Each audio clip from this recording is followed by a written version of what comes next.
자, 우리가 지금부터 배울 내용은 지질시대의 환경과 생물로 화석에 대한 내용을 주로 다룰 것이며, 두 번째로는 지질시대라고 하는 것, 성캄브리아 시대, 고생대, 중생대, 신생대에 번성했던 동물들과 혹은 식물들, 그리고 각 시대가 끝나게 되면서 출현했던 생물들까지도 기억하는 게 가장 중요한 단원이라고 생각이 듭니다. 자, 가장 먼저 시작을 해볼게요. 우리가 가장 먼저 알아야 되는 것은 화석이라고 하는 친구입니다. 자, 화석이라고 하는 것. 우리가 지질시대라고 하는 것을 구분하는 가장 절대적인 기준 중에 하나가 이 화석이에요. 그다음에 화석이 어떤 건지는 대부분 다 알고 있을 거야. 그렇기 때문에 우리는 대부분 다 알고 있는 내용이기 때문에 저는 이것만 말씀드릴게요. 화석이 생성되는 조건, 이 친구에 대해서 이야기를 한번 해보도록 하겠습니다. 자, 우선 화석이 생성되기 위해서는 크게 4가지 정도의 특징이 존재하는데, 첫 번째로는 뼈 혹은 치아라고 하는 혹은 곤충들 같은 경우는 뼈가 없잖아. 근데 우리가 잠자리라든지 그러한 곤충들의 화석은 발견이 가능합니다. 그 이유가 껍데기라고 하는 어찌 보면 키틴질처럼 골격 구조가 존재하게 되면은 가능합니다. 오케이? 껍데기처럼 단단한 골격이 존재해야 돼. 오케이? 두 번째로는 이러한 생물체들이 빠르게 매몰되어야 합니다. 매몰 속도가 빨라야 한다. 자, 이 이유에 대해서 이야기를 하자면은 우리가 이 페이지 말고 후에 배우게 될 내용인데요. 생태계라고 하는 것은 크게 3가지로 구성되어 있어요.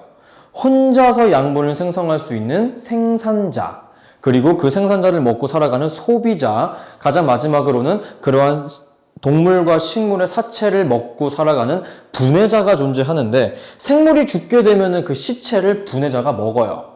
곰팡이라든지 버섯들이. 그러나 빠르게 매몰되게 되면은 분해자가 접근할 수 있는 속도가 줄어들게 되는 겁니다. 즉, 동물이나 식물의 사체가 썩지 않고 그대로 매몰되는 거야. 그게 굉장히 중요한 내용이고요.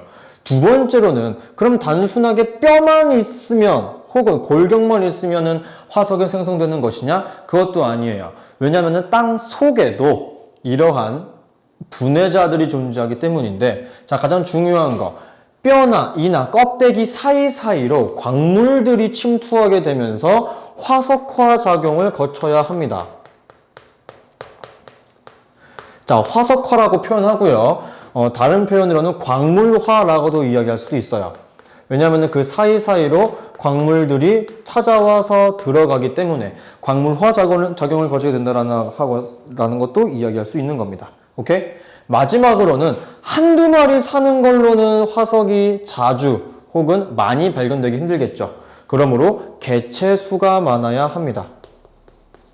개체수가 많아야지만 화석으로 발견될 확률이 높아지겠죠. 제가 방금 화석을 제일 처음 시작하면서 이 화석이 지질시대를 구분하는 결정적인 기준이 된다라고 이야기를 했는데, 그러면 우리는 여기서 얘기하고 있는 지질시대라고 하는 것은 무엇인지 살짝 한번 이야기를 해봅시다. 자, 지질시대라고 하는 것은요, 주로 환경, 화석을 기준으로 구분을 하게 되는데, 지금 지구의 역사가 약 46억 년 동안 지질시대는 이렇게 이야기할 수 있습니다. 가장 처음에 성캄브리아 시대가 있고요. 그 다음으로는 고생대, 그 다음은 중생대, 마지막으로는 신생대가 존재하죠. 자, 이렇게 4가지로 구분이 가능한데요. 학년이 올라가게 되면서 지구과학 원이라고 하는 부분을 공부하시게 되면은 이 시대라고 하는 표현보다도 누대 혹은 무슨 기라는 것도 조금 더 공부를 하게 되는데, 우선 여기까지만 공부해 봅시다. 첫 번째, 성캄브리아 시대까지는 화석이 거의 없어요. 화석이 거의 없습니다. 왜냐하면 너무나도 오래전에 생성된 화석이기 때문에 너무 많은 풍화와 침식을 받았어. 너무 많은 풍화와 침식을 받았다. 그래서 화석으로 발견되기 조금 힘들어요. 하지만 고생대, 중생대, 신생대 같은 경우는 많은 양의 화석이 발견되는 시기이다. 이렇게 이야기를 할 수가 있습니다. 오케이. 자, 이 내용 하나 기억해 두시면 좋을 것 같고, 그 다음, 이 지질시대를 구분하게 되면서 우리가 알아두시면 참 좋은 내용 하나가 있는데, 이 지질시대를 파악하는 방법은 여러 가지가 존재합니다. 뭘로 주로 방법을 활용할 수 있냐? 화석이 가장 결정적인 기준이 된다고 아까부터 계속 얘기하고 있잖아. 그치? 근데 이 화석이 처음으로 발견된다. 즉, 생명체가 출현 시기와 그리고 그 생물체가 멸종하는 시기로 우리는 이 성캄브리아 고생대, 중생대, 신생대를 구분할 수가 있다라고 하는 거예요. 아시겠죠? 뭐 이것 외에도 부정합이라고 하는 친구가 존재하기는 합니다. 부정합. 자, 이 부정합이라고 하는 것은 간단하게 이야기하자면은 대규모 지각 변동이라고 생각을 하시면 돼요. 간단하게 사실 뭐 지각 변동이라고 하는 것에 소규모가 존재하는 거는 좀 애매하겠죠. 왜냐면은 사람의 입장에서는 워낙 큰 자연 환경일 테니까요. 대규모 지각 변동을 기준으로 이야기하게 됩니다. 무슨 소리냐? 분명 이 음회암이라고 하는 것은 화산 쇠설물 혹은 화산재가 쌓인 돌멩인데 이게 유럽에서도 발견이 됐는데 아시아에서도 발견이 됐어요. 그 뜻은 유럽에서 생성됐던 그 음회암층이 아시아에서도 같은 시기에 분출된 화산일 것이다. 그럼 이게 같은 층이라고 할 수도 있겠죠. 혹은 부정합이라고 하는 것은 그 음회암층을 기준으로 갑자기 지층에 역전이 있었다. 무슨 소리야?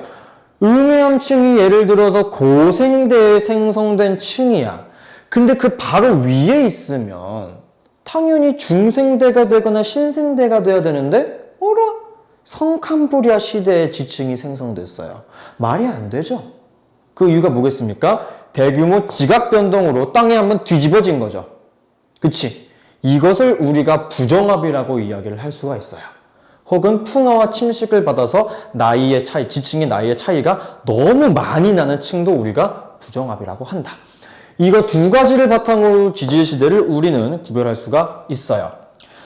그래서 우리는 저 화석이라고 하는 친구에 대해서 조금 더 자세히 한번 이야기해 봅시다. 화석. 왜? 지질시대를 구별하는 결정적인 열쇠가 되니까. 첫 번째, 화석의 종류는 표준화석이라고 하는 친구가 존재합니다. 표준화석. 자, 표준화석은 간단해요. 면적이 넓어요. 갑자기 또 뇌정지가 왔어. 쏘리. 면적이 넓어요. 면적이 넓고 생존 기간이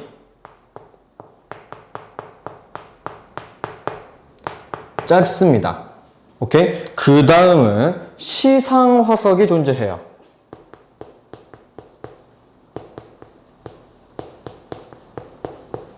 시상화석 같은 경우는 작용하는 발견되는 면적이 굉장히 좁고요.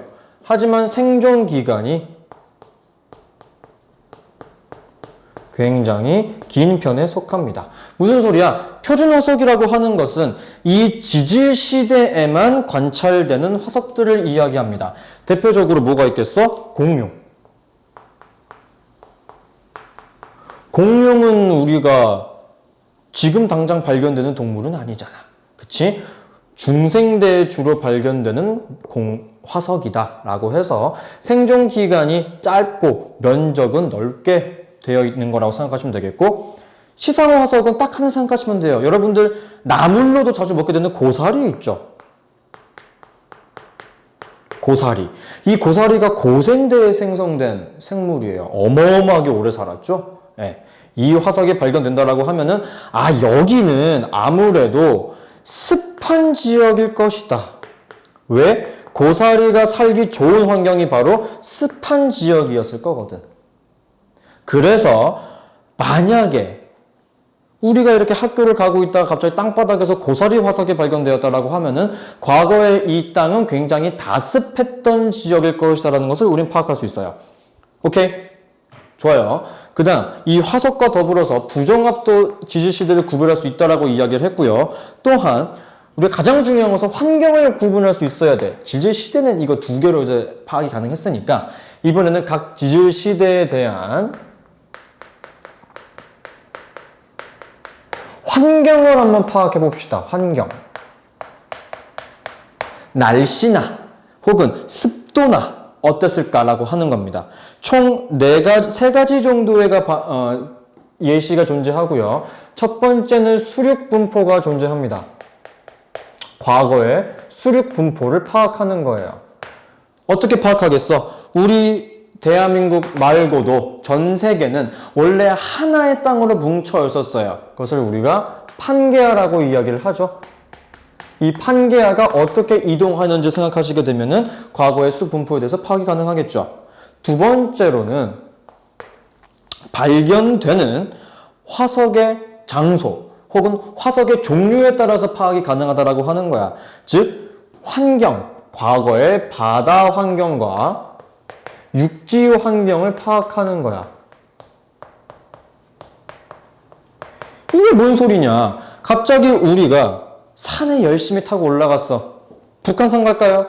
북한산에서 갑자기 사벽충 화석이 발견됐어. 그러면은 과거의 북한산은 어디였겠어? 바다였겠지. 이런 것을 파악할 수 있는 것이 바로 과거의 바다와 육지를 파악하는 방법이다. 이렇게 생각을 하시면 되는 거겠고요. 세 번째로는 지층의 융기야. 자, 우리가 지층의 융기라고 하는 것도 방금 우리가 얘기했던 여기서 내용했던 내용이랑 똑같습니다. 원래 바다였던 곳이 지상으로 올라오면은 그것이 땅이 위로 올라왔다. 융기했다라고 파악이 가능한 거겠지. 됐나요? 자, 여기가 지금 가장 첫 번째 나와 있는 모든 내용들에 대해서 설명을 한 거고, 우리는 오늘 가장 중요한 지질 시대에 따라서 어떤 생명체들이 출현을 하였고, 어떤 생명체들이 가장 활발하게 번성하였고, 그리고 각각의 어떠한 특징들이 존재하고, 가장 마지막으로는 얘네들이 그래서 다 어디 갔는지까지 공부하는 게 오늘의 마무리입니다. 자, 가장 먼저 우리 지구는 화석이 거의 발견되지 않는 시기라고 하는 선캄브리아 시대가 시작이 돼요.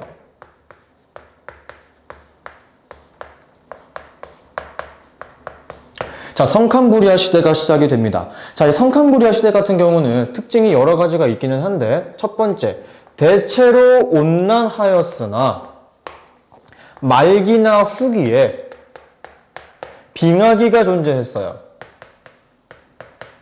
오케이? 갑자기 날씨가 확 추워진 거야.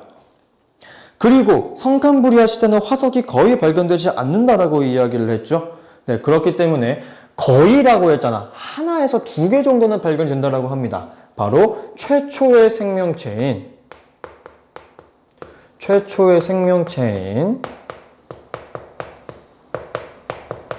이 생물이 출현합니다. 바로 남세균이라고 하는 친구예요. 이 남세균은 어마어마한 능력을 가지고 태어납니다. 바로 우리가 이렇게 육지로 나올 수 있었고 숨을 쉬는데 굉장히 필요한 물질인 광합성을 하게 됩니다. 즉 산소를 만들어 주죠. 오케이? 자, 그럼 우리는 저 남세균을 어떻게 파악을 하였냐? 이름이 굉장히 어려워요. 스트로마 톨라이트 라고 하는 이 화석을 통해 선캄브리아 시대를 우리 인류는 발견하게 되었습니다. 오케이? 아, 제가 바로 그 최초의 생명체구나. 저기서부터 사람도 나오고 강아지도 나오고 고양이도 나왔다 라고 볼 수 있겠죠. 자, 그 다음은 고생대입니다. 자, 고생대로 넘어가게 되면은 이때부터는 어느 정도 파악이 가능해요. 파악이라고 하게 된다면은 화석이라든지 기후가 어느 정도는 파악이 됩니다. 그 이유가 선캄브리아 시대 같은 경우는 최초의 생명체가 다 바다에 있었어. 그럼 없지. 지상에서는 화석을 발견하지 못했겠지. 그리고 없을 거야. 하지만 고생대로 가게 되면은 이때도 마찬가지로 대체적으로 온난한 날씨를 보이게 되고요. 그리고 말기나 후기에 빙하기가 존재했어요. 빙하기가 존재했고요. 자, 이 고생대 같은 경우도 굉장히 중요한 것 중에 하나가, 자, 가장 중요한 거 등장합니다. 아까 살짝 언급을 하긴 했지만 이때 판게아가 형성이 돼요. 판게아가 형성이 됩니다. 오케이? 판게아가 형성이 되고요. 이게 고등학교 2학년 넘어가게 되면은 판게아가 최초의 하나로 모인 땅은 아니고 우리가 파악이 가능한 정도에서는 최초라고 볼 수 있기도 해요. 파악이 가능한 수준에서는. 뭐 지금은 그렇게 중요한 내용은 아닐 것 같고요. 그 다음은 이 고생대 시기로 오게 되면은요, 번성했던 친구들이 존재합니다. 주로 누가 번성하게 되느냐? 무척추 동물. 발음이 너무 어려워요. 무척추 동물과 그리고 어류. 주로 이제 바다에서 생활하는 친구들이 굉장히 번성을 하게 되었고요. 그 다음 중요한 게 스멀스멀 육지 위로 올라오기 시작합니다. 양서류가 존재하고요. 그리고 곤충류들이 중요한 단어 등장해 번성해요. 그와 동시에 하나 더, 양치식물. 아까 우리 고사리 있었지? 그 고사리가 이 양치식물에 속해요.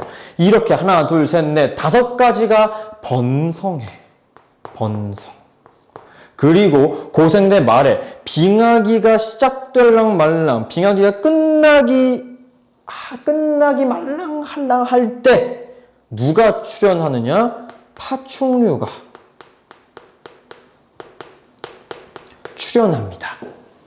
파충류. 그리고 중요한 거 누가 출현하느냐? 거치식물이 출현해요.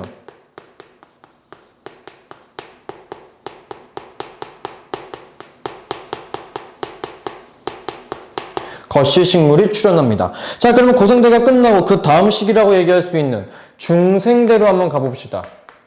이 중생대가 참으로 미스테리한 시기예요. 왜냐?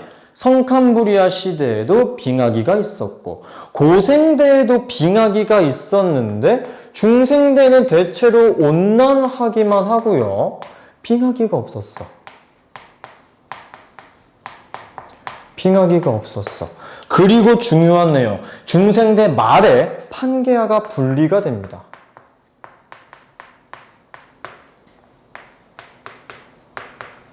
판게아가 분리가 돼요. 쩍쩍 찢어지기 시작하는 겁니다.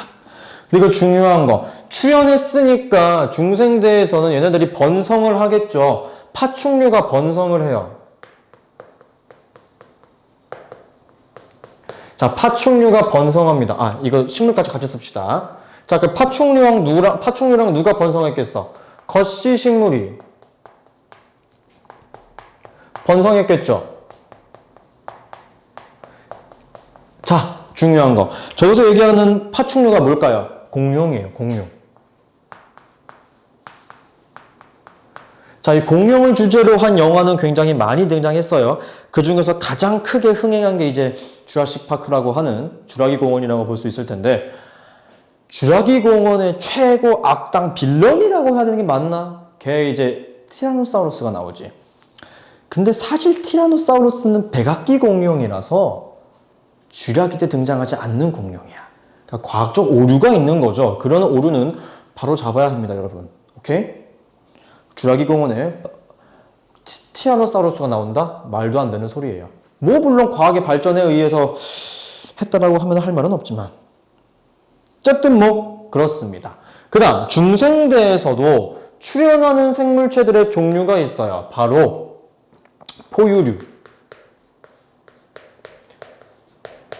그 다음 속시식물이 출현하기 시작합니다.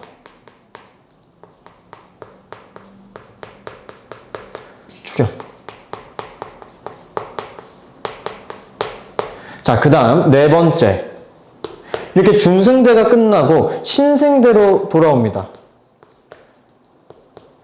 아주 가까운 시기라고 볼 수 있겠죠. 자, 이 신생대 때에도 대체적으로 온난하였고 이때도 후기랑 말기에 빙하기가 존재했었어. 아, 정말 신기하잖아. 그치? 왜 중생대만 빙하기가 없었을까? 그리고 그 많던 공룡은 다 어디로 갔을까? 라고 하는 책이랑 영화는 너무나도 많으니까 한 번쯤 꼭 찾아봐 주셨으면 좋겠고요. 자, 여기서 중요한 거 포유류 번성했겠지. 그리고 속시식물 번성했겠지. 그리고 마지막으로 신생대 때에는 뭐가 출현했다라고 볼 수 있을까?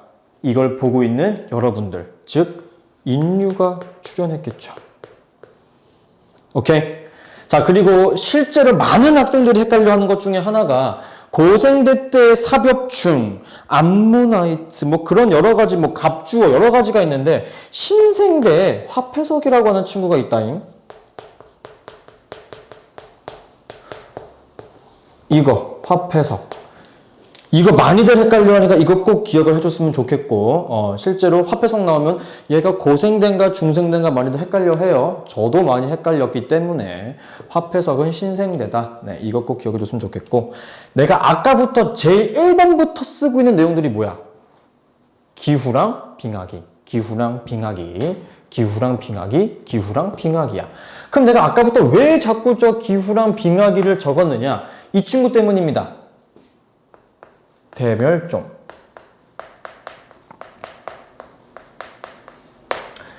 자, 우리가 제일 첫 시작 때부터 배웠던 내용이 지질 시대를 구분하는 기준이 화석이라고 이야기를 했고요. 그 화석이라고 하는 거는 대부분 생물체가 살아있다가 죽은 유해나 사체가 광물화 되면서 생성된 것을 이야기를 하게 되잖아.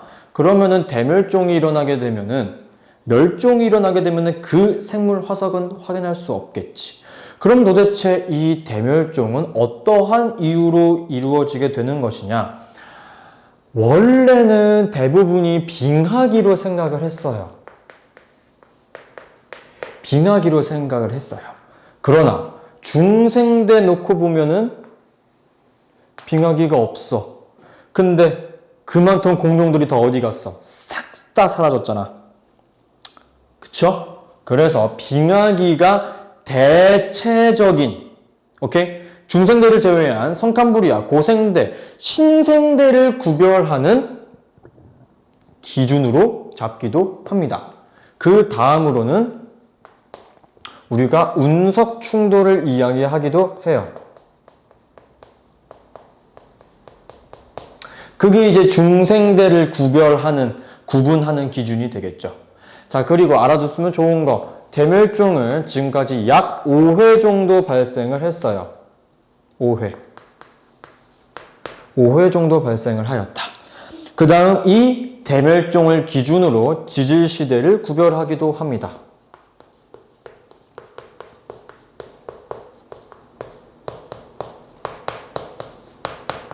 정확히 알아주셨으면 좋겠고 친구들 지금 써있는 이 내용들 중에서 번성한 친구들이랑 출현한 친구들,